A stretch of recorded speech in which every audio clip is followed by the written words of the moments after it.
Welcome in to Sports Talk Sports and Rover Sports, and we are here. It is Bruce the Sports Doc himself, bundled up here in cold Philadelphia, as tomorrow we're on the precipice of a big divisional matchup, Giants and Eagles. Knock on wood, we will be able to attend and maybe provide some special footage. I kind of want to keep that under wraps though, Bruce, for now. And I don't want to give, the audience any sort, I don't want to jinx it, basically, what could happen tomorrow. Understood. So a lot to talk about today in college football. Yes. And we lead off by a stunner. When I saw the line 7 points, that Michigan was only getting 7 points against OSU, that line told me something, that something was amiss.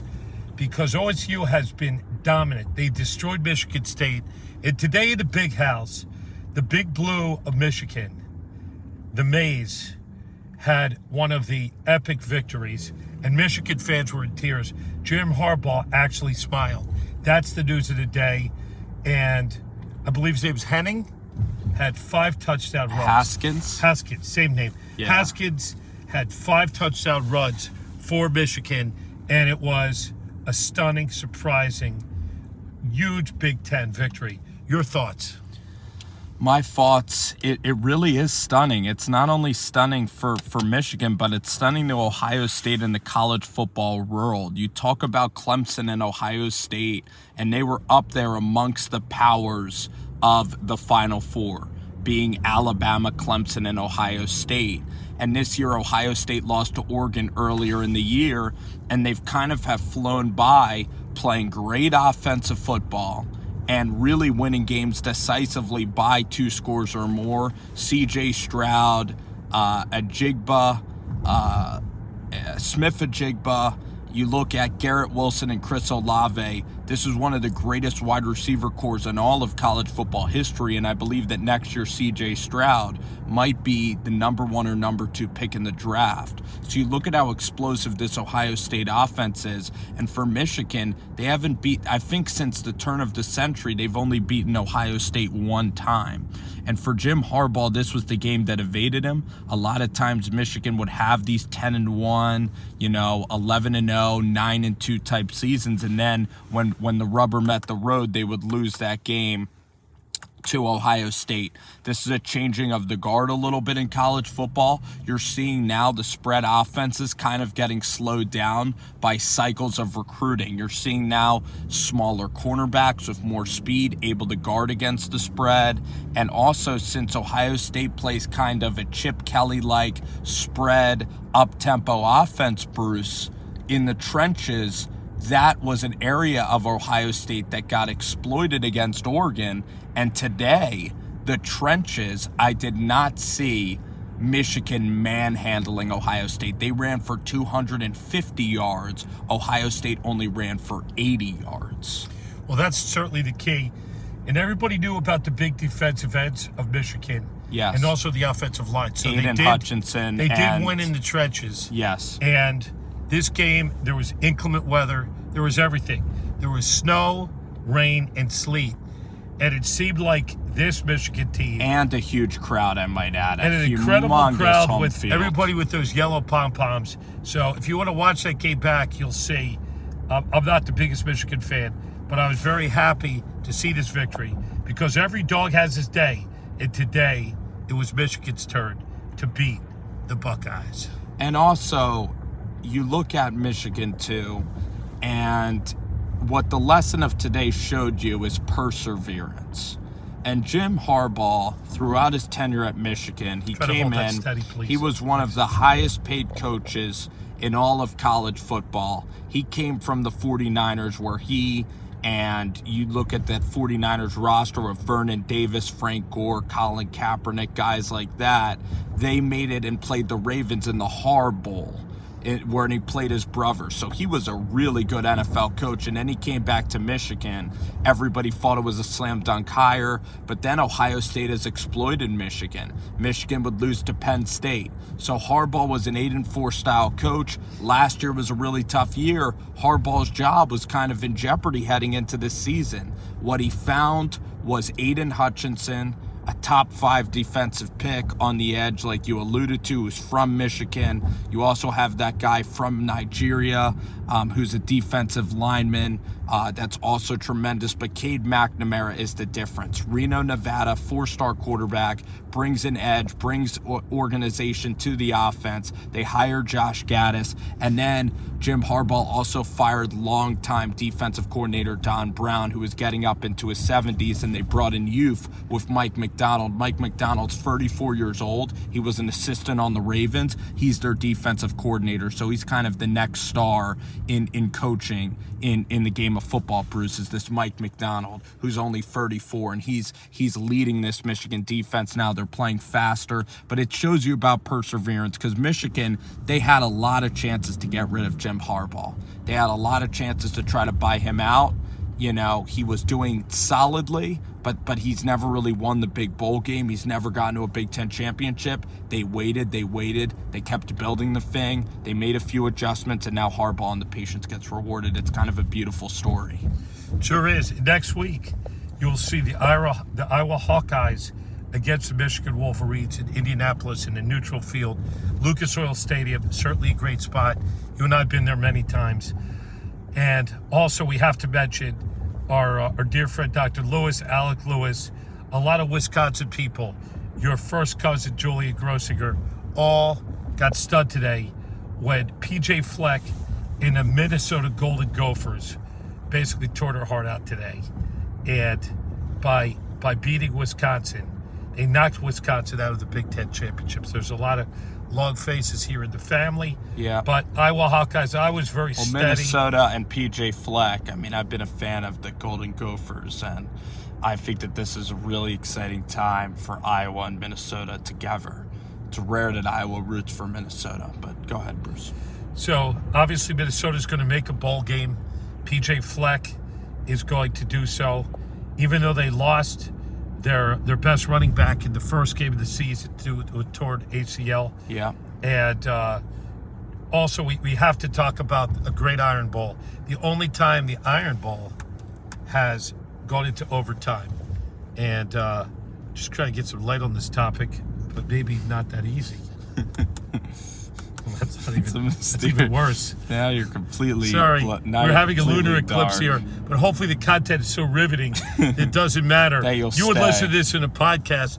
The fact you get any visuals, you're way ahead of the game. I know, and the challenge of the visuals actually makes the show even more of a stunning success. We could be on Lake Michigan out there because the lighting is befitting something really cold. You can see we're wearing. It's freezing. We're like in Iditarod. The sun goes down at 3 30 below o'clock. zero here. It's Siberia. And we are in Siberia. I think it's time Siberian to talk about Huskies. the Iron Bowl. Let's talk about it. Auburn's defense played out of their mind. Bryce Young had his worst game as a collegiate quarterback. They were totally stifling Alabama. It was 10-3, 2 minutes to go. Alabama 2 timeouts. Bama runs it up the gut with Bill O'Brien, who called a really bad game. And Bill O'Brien kind of has that, high-temper personality. The ball gets stuffed. Auburn takes over. Then Tank Bigsby runs out of bounds, preventing a 40-second runoff. So now Alabama gets the ball back, but they have to drive it 95 yards in 1:30. And talk about the drive that ensued, really, for Alabama. Well, Bryce Young was incredible. He's throwing the back shoulder passes, and they obviously weren't able to run the ball too much. And Auburn, and these were just very tight window throws. And as far as Bryce Young, with 3 points in the first half, it looked like his Heisman chances were in the old toilet. But coming back to tie the game on a heroic, 90-plus yard drive, I think that Bryce Young remains in the Heisman conversation at this time. Absolutely. And for Auburn, the offense was just pitiful. They had so many chances to kind of put the game away. You look at it, that 3rd and 2 call, they threw the ball back into the backfield. And then when push came to shove, Alabama's offense started to roll. A big story of the game was Brian Robinson, Alabama's running back, got hurt. But also, my least favorite rule maybe in all football is targeting. And so in Alabama, Jamison Williams, who you might be familiar with, who's number 1, who's the fastest wide receiver on Alabama, their best wide receiver, He ends up spearing a guy on special teams, like really making a nice aggressive play, but he leads with the crown of his helmet.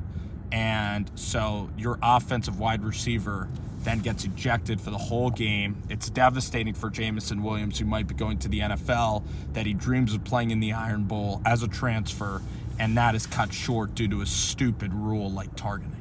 Yes, and again, I could say probably the first time I've seen a wide receiver ejected from a game for targeting. Can you recall one in recent memory? I really can't, because unless it would have to be on a block, like a blind. But usually a block isn't so fierce. So that was just crazy that you have one of your best players playing special teams in itself when you already have 100 other players in Alabama. The thing about Williams, and so that was really I think he's the most explosive player on that team. It's a shame because, like, you look at Williams and he wasn't as highly touted because he was a transfer coming into the year. He might be a fringe first or second round guy, but guess what? When you play wide receiver a lot, you got to play special teams, and I'm sure that Nick Saban appreciates that he's playing special teams.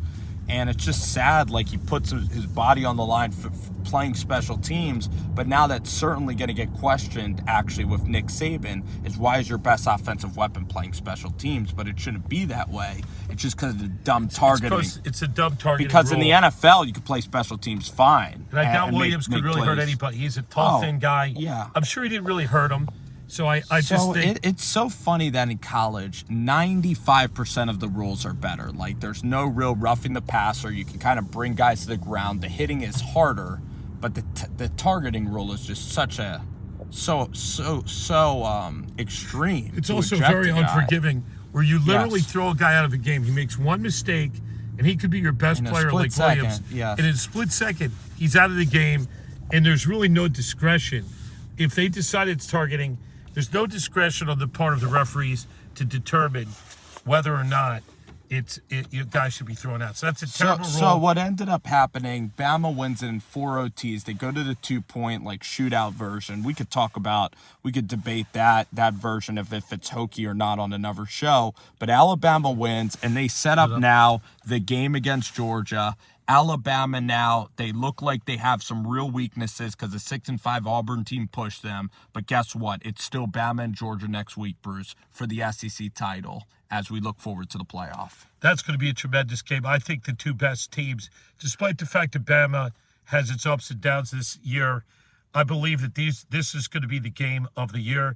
The two best teams, ironically, Alabama and Georgia, maybe a prelude to the national championship.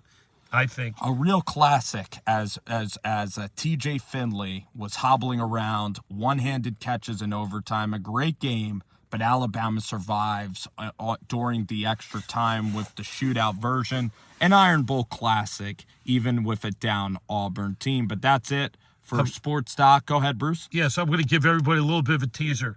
On our YouTube channel, we have a lot of people from New York and Philadelphia, and we think that we're going to be covering what I think to be an exciting game, a real tussle between the Eagles and the Giants. They have similar records, but Michael Strahan will have number 92 retired. We think we're going to have some good access tomorrow, and certainly we want to. We're going to be grading some guys like Howard Cross, Jesse Armstead, guys who actually work around the team, either for the team or in the media, and I believe tomorrow it's going to be a fairly windless game. Not winless, but windless. About 45 degrees at MetLife Stadium. And I believe there's a chance we may be covering it live for Rover Sports, for Sports Doc and Doc Sports, as well as some of our other subsidiaries, including Spencer the Wizard, and of course on Voice America, Fans Wiz City, and in honor of Dave Dewerson, it'll be Double D's with Dave. No. So in honor of him, 7 different shows that we're responsible for. It's like when you watch a movie. Man of many hats. It's sponsored by Paramount, DreamWorks, Universal. This is going to be sponsored by a lot of people. And of course, you might have to light up a Matt Sherman cigar at the end of the game. Amen. So on that note, everybody enjoy your Saturday night. Enjoy your long Turkey Day weekend. We're here wearing our fur parkas. It's 40 below zero. Please, if you like Rover Sports, If you like Doc Sports or even Sports Doc or any permutation of that name, please share this with your friends. And as we always say, good night and good sports.